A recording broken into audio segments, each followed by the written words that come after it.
अगर आप सभी Bajaj Allianz mid cap index fund की डिटेल को समझना चाहते हैं तो आज की वीडियो का डिस्क्रिप्शन आप चेक कीजिएगा। आपको Bajaj Allianz mid cap index fund की वीडियो का लिंक मिल जाएगा, जिससे आपका समय बचेगा। श्रीमान जी, आपके कमेंट के लिए बहुत बहुत धन्यवाद, बहुत बहुत आभार। आप लोगों को पता है चैनल पे प्रत्येक वीडियो आप ही लोगों के प्रश्न सुझाव कमेंट के अनुसार रोजाना आती है, इसलिए कमेंट सेक्शन में जरूर बताएं कि आप अगली वीडियो किस प्लान से संबंधित चाहते हैं। इसी के साथ आप हमारे साथ जुड़े रहें और उसके लिए वीडियो को लाइक करें, शेयर करें, चैनल को सब्सक्राइब करके ऑल नोटिफिकेशन बेल को ऑन करना ना भूलें, जिससे सभी लेटेस्ट वीडियो आपको उचित समय पे मिलती रहें। हेलो एवरीवन, बहुत बहुत स्वागत है आप सभी का। आप देख रहे हैं यू द रियल। मैं हूं आपका अपना निजी सलाहकार अमित राज शर्मा। आज की वीडियो में हम Bajaj Allianz life insurance company limited के स्मॉल कैप फंड की डिटेल को समझेंगे। अब ये जो स्मॉल कैप फंड है, इसको कंपनी ने 23 मई 2023 को सभी के लिए ऑप्शंस में ला दिया, यानी कि सब लोग इसमें यूलिप प्लान के थ्रू इन्वेस्ट कर पाएंगे। इस फंड के जो फंड मैनेजर हैं उनका नाम है श्रीमान पारिश जैन और श्रीमान Sujit Jain. Assets under the management है 1283.26 करोड़, जो कि एट पर द टाइम परफॉर्मेंस फंड के बढ़ती घटती रहती है। पोर्टफोलियो एलोकेशन की बात करें तो स्मॉल कैप फंड के अंदर हमें यहाँ पे साफ बताया जा रहा है कि 65 से 100% तक, यानी कि 65 से 100% इन्वेस्टमेंट जो है इक्विटीज में होगा, जो कि 8% 90.11% यानी कि 90.11% है। Bank deposit and money market instrument में 10.09%। अब इक्विटी एक्सपोजर ज्यादा है तो वेरी हाई रिस्क कैटेगरी का ये फंड हो जाएगा, यानी कि रिस्क हाई रहेगा। और रिस्क अगर हाई है और स्मॉल कैप फंड में इन्वेस्ट हो रहा है यहाँ पे, तो आपको रिटर्न भी अच्छा मिल सकता है। अब हम जानेंगे यहाँ पे टॉप 10 सेक्टर के बारे में और वीडियो को कर लेंगे फुल स्क्रीन पे, हाई रेजोल्यूशन पे देखेंगे तो हमें पता लगेगा कि फाइनेंशियल एंड इंश्योरेंस एक्टिविटीज में असेट्स अंडर द मैनेजमेंट का 21.12% इन्वेस्टेड है। Computer programming, consultancy and related activities में 6.33% इन्वेस्टेड है। ट्राइब्स में 10.09% असेट्स अंडर द मैनेजमेंट का इन्वेस्टेड है। मैन्युफैक्चर ऑफ इलेक्ट्रिकल इक्विपमेंट में 9.19% असेट्स अंडर द मैनेजमेंट का इन्वेस्टेड है। इंफ्रास्ट्रक्चर सेक्टर में 5.28% यानी कि 5.28%। नेक्स्ट जो यहाँ पे हमें बताया जा रहा है वो है manufacturing of chemical and chemical products industries में, या कहें कि सेक्टर में 5.11%। Manufacturing of pharmaceutical, medical, clinical and botanical products में 7.09% यानी 7.09% असेट्स अंडर द मैनेजमेंट का एलोकेटेड है। Manufacturer of motor vehicles, trailers and semi trailers में 2.34% यानी कि 2.34% of assets under the management, right.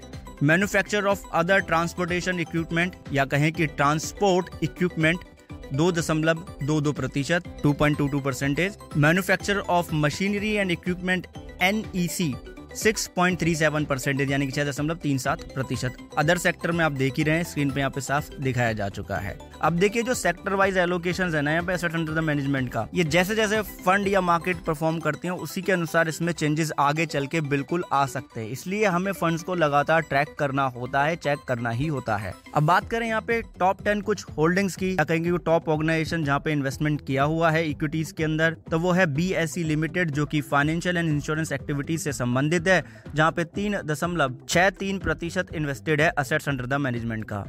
Suzlon energy limited में 2.68% इन्वेस्टेड है, जो कि मैन्युफैक्चर ऑफ इलेक्ट्रिकल इक्विपमेंट में डील कर रहे हैं।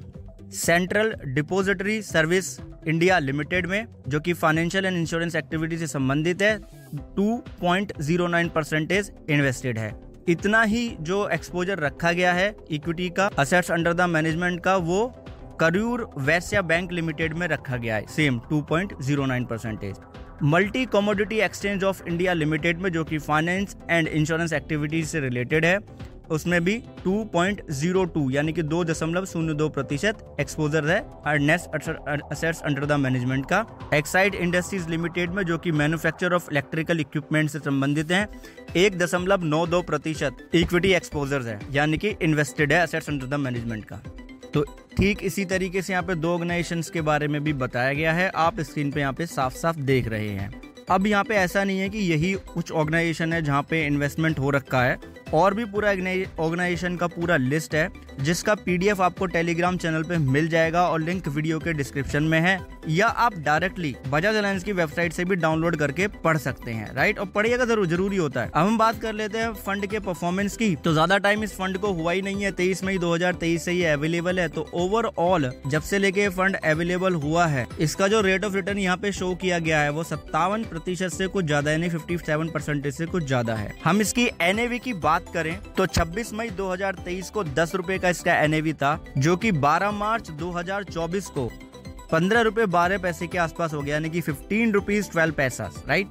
तो ये जो चेंजेस हुआ हमारी स्क्रीन के ऊपर है NAV में, उससे हम अंदाजा लगा सकते हैं। और बाकी आप और डिटेल में जानना चाहते हैं small cap, mid cap, large cap क्या होता है, तो उस वीडियो का लिंक वीडियो के डिस्क्रिप्शन में आप देख सकते हैं। जब हम रेट ऑफ रिटर्न को बता रहे थे, आपने जस्ट अभी वीडियो में देखा है तो ध्यान से अगर देख रहे होंगे तो वहाँ पे बेंचमार्क लिखा हुआ था। उस बेंचमार्क का मतलब था निफ्टी स्मॉल कैप 100। अब जो Nifty small cap 100 options available था, आई मीन टू से है, वो 30 मार्च 2011 से अवेलेबल है। और इसका जो ओवरऑल रेट ऑफ रिटर्न हमें यहाँ पे बताया जा रहा है, जैसा कि डॉक्यूमेंट्स में अवेलेबल है, जो आपको टेलीग्राम चैनल पे भी मिल जाएगा, वो 16.12% आप मान के चल सकते हो। तो ये मैंने इसलिए बताया कि जो बेंचमार्क के रिलेटेड आप कितना एक्सपेक्ट कर सकते हैं लॉन्ग टर्म में, राइट। बाकी आपको पता है सब्जेक्ट टू मार्केट रिस्क है। अगर कोई भी कैलकुलेशन आप कर लो, अनुमान लगा लो, उसको आप गारंटेड बिल्कुल नहीं मान सकते हो। तो इसलिए मैंने यहाँ पे कोई एग्जांपल नहीं दिया जिससे आपको किसी भी तरीके का भ्रम ना हो।